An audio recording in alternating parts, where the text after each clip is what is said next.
Yo, what is going on, guys? And today I'm gonna be showcasing you guys on one of my favorite decks to play in the current standard format in Vanguard, which is Nightrose herself. And yeah, let's get straight into it. So for me, I currently enjoy playing G decks a lot, as because there are a lot of decks right now, if not all of them, would want to fight to go first. So therefore, yeah, being able to adapt to that sense is really nice as well. And also, by knowing that fact, I'm always going to be able to strike guaranteed on my very first grade 3 turn, which sometimes you may not be able to if your opponent is in grade 2 games you, or worst case scenario, they just don't want to ride onto the grade 3.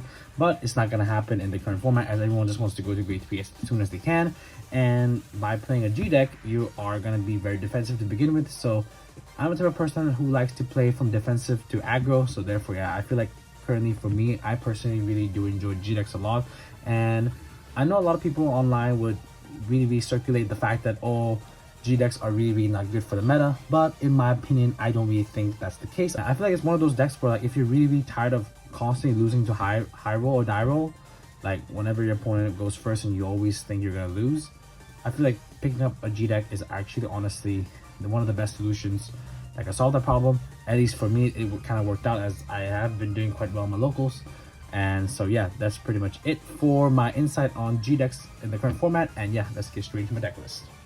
So for the ride line, this is pretty much it, as I cannot change anything, it's illegal to. So for the grade 1, I will just be able to search off the Nightrose Crest, and for Column Bard, just Soul Blast 1, check top 7 cards of your deck, choose 2 normal units other than from Sentinel, and add one of those to hand and one of those to drop zone, as long as you're on top of Nightrose. And for Nightrose, yeah, this card is honestly really good, regardless if it's on the stride or if it's in the heart, or just straight up if it's just on the Vanguard circle, which is really good. It's mainly because its first ability is whenever my rear guard gets retired, just straight up gets retired, I can mill top 2 cards of my deck or discard top 2 cards of my deck, and then I can call back that rear guard back in the rear guard circle. So first of all, that ability is really good, as it kind of deals with stuff that retires. And not just that, it discards top 2 cards of your deck, and yes, it does fill up your graveyard, but sometimes if you do mill into triggers, it's kind of feels bad. But this is where this crest comes in, as the crest's auto ability is whenever your Vanguard discards cards from your deck, you can return up to 1 of them to the bottom of your deck, which is really good, honestly, as it synergizes very well with Nightrose's GB2 skill. And its other ability is when this unit gets strode on top, you can counter blast 1, and you can choose up to 1 card from your drop zone and call it to rear guard circle, and it gets 2k power. And that 2k power, at first it seems quite low, but as I've played this deck a lot more, I realized that there are a lot of ways that you can have your units just hit magic numbers. So yeah, like that 2k power really does make a big difference, and depending on how you play, depending on what units you're going to call, that's how you're going to play around the deck. So starting off with the grade 3s, I run 3 copies of Nightrose herself. I don't want to run any Tommy guns in the deck. Tommy Brothers in the deck, is mainly because I just prefer to see Nightrose herself. And there's just some games where, like, when I use my ability check top 5, and then I'll be discarding Tommy Brothers instead of Nightrose, and realistically I would really want that copy to be Nightrose instead. But if you guys are really going for the budget build, I feel like Tommy Brothers is not being the bad idea as well. And for the other grade 3s, I run 3 copies of Enlar Golf, and Enlar Golf is the main reason why I run 4 copies of Nightrose. It's mainly because it's honestly really good. It fetches Nightrose from a drop zone, and it also draws me a card whenever I ride into a grade 3 or when I stride. And yeah, being able to just fetch a grade 2 or higher card, any card from your drop zone to your hand, but taking 1 Soul Blast when you stride is really good as well. And last but not least, I run 1 copy of Mighty Rogue. I thought it was Mighty Rogue Nightstorm. Yeah, it should be his name. So Nightstorm is really nice because it's just a passive 23k body as long as you hollow it, and if you go on the first stride, it'll become 28k beater. And honestly, it also draws you a card if you stride, so it's really good. So you can either go into Enlar Golf or Nightstorm when you stride, but if you want to maximize the amount of draws you're going to get, you're going to be discarding Enlar Golf first, and then discarding Nightstorm to stride, to ride and stride, sorry. And yeah, so therefore I feel like this card is really good. But however, I only like running 1 copy of it, is mainly because I want to save other slots for better cards, and I feel like running 1 copy is just more than enough in my opinion. And so yeah, that's pretty much it for the grade 3s. So moving on to the grade 2s, I run 4 copies of Marauding Shade, and not gonna lie, this card is honestly one of the best, if not the best stat stick in the game. It's mainly because it scales as well, and the requirement is not really that high. It says 10 cards in the drop zone, and if you fulfill that, it gets an extra 5k on both the shield and also on the rearguard circle. What it does is, it has hollow on its own, and its other ability is if this unit is placed on the guardian circle, it gets extra 5k shield, but if you have 10 cards or more in your drop zone, it gets another 5k. And its other ability is when this unit is placed on the rearguard circle, it gets 5k power, and if you have 10 cards or more, it gets another 5k power if it's in the hollow state. And so therefore, yeah, this card is honestly, if not a 5-star card in the deck, it's just really, really good. This card is really versatile as well. You can either keep it in your hand, or you can call it to the rearguard circle, which is really nice. And for the other grade 2s, I run 3 copies of Negrobone. So Negrobone is basically going to be one of those cards where you need to kind of rely on a lot most of the time, as it just calls you a free body on the field as long as it's not called during the battle phase. And its other ability is Generation Break 1. If this unit gets retired from the rearguard circle, and if it's in hollow state, if I have a counter charge this turn, I can counter charge 1. And of course, naturally, it also has hollow because it is a Grand Blue unit. So therefore, these two are honestly the best supports that I've seen in a Stride deck, if I'm being honest. And so they two just complement each other so well, and I love that so much about these two cards. And for the other grade 2s, I run 4 copies of the Energy Cycler. Yeah, I really like having Energy Cycler in this deck, is mainly because I want more energy outlet, and so therefore this is one of them. And although the Persona Ride ability is kind of obsolete because I don't Persona Ride, I mean G-decks don't Persona Ride to begin with, but being able to pay 1 CB or pay 3 energy, draw a card is really, really useful, as it builds up your hand and it also saves pieces in your hand to counter attack next turn. And best part is, when you do draw that card and you see a key piece that you want to revive next turn, you can just place it in the drop. And yeah, this card is honestly just really good. And last but not least, I run a copy of Vile. I really like the set order engine in this deck, especially for Stride decks. I really want to run set order engines, and it's mainly because now they changed the standard time from 25 minutes 30 minutes. So therefore, yeah, hostage is back, baby. Let's get straight into that, and you know, time waste my opponent, and if not, just, you know, stall until I hit my killing turn. And so therefore, this card is really nice. And so yeah, I just straight up searches for a set order, and yeah, that's pretty much it for my grade 2s. And for the grade 1s, I run 4 copies of Alvina. So Alvina is honestly a really strong key piece to your deck. And honestly, Alvina is probably one of those cards where, like, I would say is probably mandatory to play in Nightrose. It's mainly because it just has so much value on her own. And if you guys really do not have the budget to include this card in your deck, I've actually tried playing Cam the Ghosty in my deck, and not gonna lie, it's okay. I wouldn't say it's the best, but it kind of does the job, because if you run Cam the Ghosty, I would really suggest to early rush them as soon as possible. But I prefer to just run Alvina, is because her abilities are just so good, and she's so versatile as well, just like Marauding Shade. And the reason why is because her skills are just really good. So her first ability is when this unit is placed from hand other than during battle phase, I can pay 2 energy and I can choose one of the following to activate. So the first ability is from my drop zone, I can choose an order card without Regalis piece in its trait or in its type, and then add it to my hand. And its other ability is I can call a great one or less from my drop zone to the battlefield straight up. And its other ability is continuously, if it's during my turn, if I have 4 more units, this unit gets 2k power. That's the reason why this card is really good in early rush, because it becomes a 10k body if I have 4 more units on the field. And her second condition is really nice, and it synergizes a lot with this card, which is 2 copies of Negrobone. Is mainly because Negrobone triggers whenever it gets called from the drop during this turn. So what Negrobone does is, at the end of battle, when this unit boosted, if this card was called from drop zone during this turn, I can retire it and I can draw a card. So therefore, yeah, usually when I do go into my games, if I do go second, I mean, most of the time I will go second because I'm playing a Stride deck. During my very first and my second turn, like my grade 1 and grade 2 turns, I want to be able to discard this and then go into this as soon as I can, just to value off from that draw. And so yeah, it's really good. Honestly, this combo has really won me a lot of games as well. and that's the reason why Divinez is a really good card. It not only calls a grade 1, so it enables early game pressure, it also allows me to fetch an order card straight up from my drop zone, just like that. Honestly, Divinez is definitely one of the 5-star cards in the deck. And last but not least, I run 4 copies of the PG. I don't run Elementarius in my stride decks, is mainly because I play around hostage orders, so therefore yeah, I really don't think Elementarius being needed in this deck. Is mainly because there are just some games where when I do want to put something in drop zone, I don't want to be putting Elementaria. So therefore, yeah, I think just regular 4 copies of the Grand Blue PG is already pretty good enough for me. And last but not least, going into the order cards, I run a copy of the Hostage Set Order. So if you guys really don't know what I'm talking about here, what this card does is once per turn, it's in the order zone. When one of my units are being attacked, I can choose one of my rear guards that isn't being attacked, and I can move it to the guardian circle, and it gets the ability when this unit will get retired from the guardian circle, it gets bound instead.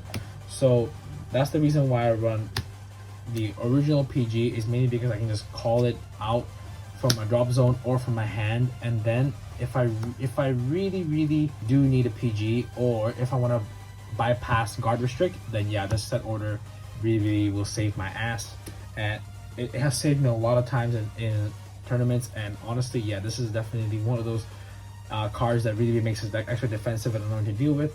And speaking of defensive and annoying to deal with, there's also Ghost Chase, and I love Ghost Chase a lot, is mainly because there are just some games where my opponent's powers is way too big. So therefore, the only way I could find my way to deal with it is if I have 2 PGs. I do call 2 PGs out on the rear guard circle, and I can use this ability to pull in the guardian circle, and I can also blitz order and then add the other PG to my hand. So I will definitely be safe, but however, this PG will get bound due to the hostage order's ability, and that's why I really enjoy running Ghost Chase a lot. And one thing I've also done with Ghost Chase is that I basically can bounce back Divinez.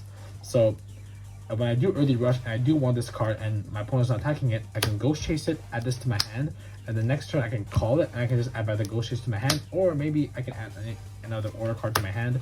And therefore, yeah, that's how I like synergizing my decks, and I really love Ghost Chase for that. And speaking of adding another order card back to my hand from drop, this is the order card that I really love running in mainly Nightrose, but if I could, I can run I want to try running in other story kit decks if possible, is this Nectar of Impotence. I forgot what is it in English, but yes, I love this card is mainly because it gives 5k power for every 5 cards in a drop zone to a unit. But if this effect goes up more than 15k, that rear guard will get +1 critical. Note that it's a rear guard, so you cannot choose units.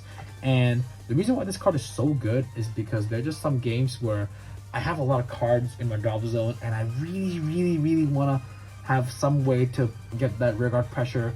And so therefore, yeah, I was thinking of another way to buff up my tower, but I didn't want to use unit abilities because they do take up a lot of space in the deck. So therefore, yeah, I figured out this order was probably the best choice, if I'm being honest.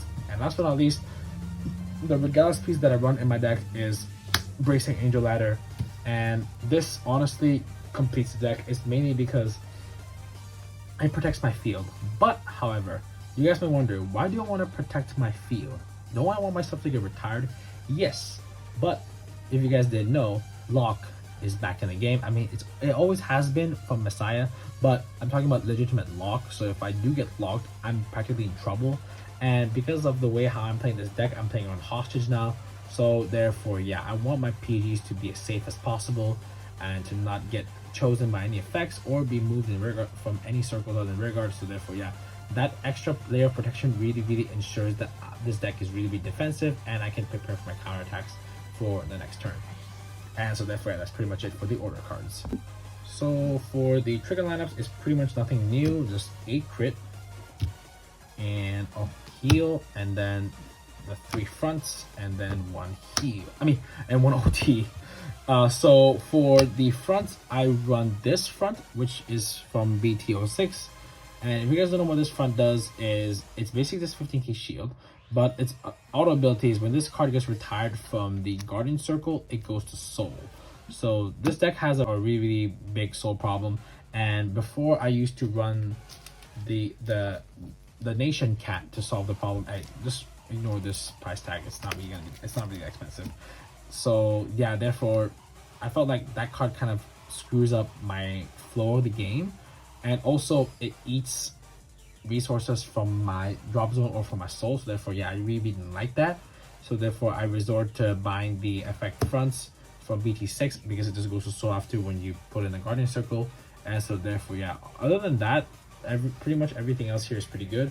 And yeah, I feel like the plus 5k shield front is really good as well. But there are just sometimes where I want to guard with the front trigger very early so I could have more soul, so I can be more flexible during my grade 3 turns. So, I mean, my stride turns, so therefore, yeah, this is pretty much it for my trigger lineups. I want to go through the stride units real quick, and yeah, first I'm going to start off with Obadiah, and this, honestly, is my favorite stride unit of all time. I do love Next Stage, I do love Drag Strider, but I just really love this card and this design. First of all, look at him. He's so cute. He's just a fat ghosty, and he looks like the Mario ghost, which is really funny. And I love his name as well, Obadiah. It's just such a fun name to pronounce. And the main reason why I love this card a lot is mainly because the effect is free. You don't need to pay anything. If you're pulling damage deny you, you just stride into this, and then you can just straight up use his ability for free. Its only cost is you flip one card from your G zone, and you check out 5 cards of your deck and put one to the trash or to the drop zone, and then from there you can call a card from your drop zone to the rear guard, and if that unit has hollow in its ability, you can get 5k power. And so therefore, yeah, I just really love Obadiah a lot. This card is just so free. And one of the only things that I kind of don't like about Obadiah is that you're gonna be a 3 attack turn on your first stride, which is fine if I'm being honest, because there's just so many times where I stride into Obadiah and I attack with Obadiah first, and then I check into a heal trigger, I check into over trigger, and then it just does a lot from there. And so therefore, yeah, I really like Obadiah because it always forces me to swing with Vanguard first, so my opponent has to PG early, so that if my rear guards do get big, they're gonna have a hard time dealing with that. And yeah, it's just really free, so therefore, yeah. And to be honest, I'm not really too worried about it being a 3 attack on my first stride, is mainly because of the Vampiric Nightrose. And unlike Obadiah, where you discard a grade 3 or you discard some of the grade 3 to stride, you have to discard the original Nightrose to stride, which I like to call it the Persona stride. And so for Nightrose, it basically compromises Obadiah's 3 attack to a 5 attack. And so what she does is, during Generational Break 2, when this unit attacks, I can blast 1 and I can retire 2 rear guards, and I can choose up to 2 cards from my drop zone and call them to different rear guard circles, and then, but they have to be different names. And if my drop zone has 10 or more cards, this unit gets +1 critical. If my drop zone has 15 or more cards, those 2 called units will get 10k power. And if I'm really being honest, 15 cards is just really not that difficult to achieve, especially if you're playing a Stoichea deck. You will always have minimum like 20 cards in your drop zone by the time you go to this card, if I'm really being honest. I never once had a game where I did not reach 20 cards in my drop zone. Maybe 10 cards when I go to Obadiah, but definitely never when I'm on to the Vampiric Nightrose. So therefore, yeah, I feel like these 2 stride units are just really cool, just really nice. And I feel like Vampiric Nightrose is really good. It has a lot of pressure, but there are just some games where I would want to go into 2 Obadiahs and then go into the Vampiric Nightrose so that my front will just get that passive 20k buff from the G zone. And so therefore, yeah, it depends on how it plays out. And with the way how I built this deck, it's just really defensive. And so therefore, yeah, that's currently my strategy for the deck. I usually like going to Obadiah twice, or if I do see my opponent not having enough cards in the hand, or they have a small hand size and they have a lot of damage, then I'll just go to the Vampiric Nightrose. And so that's pretty much it for these strike units. So thank you guys so much for watching this video. And yeah, honestly, currently I'm really enjoying Nightrose a lot, and this is honestly my main deck at the moment. I just love this deck a lot, and I will be doing a deck profile for Luard very soon, as I do really enjoy playing Stride decks a lot in this current format. And thank you guys so much for watching this video once again, and I will see you guys very soon. Take care and peace.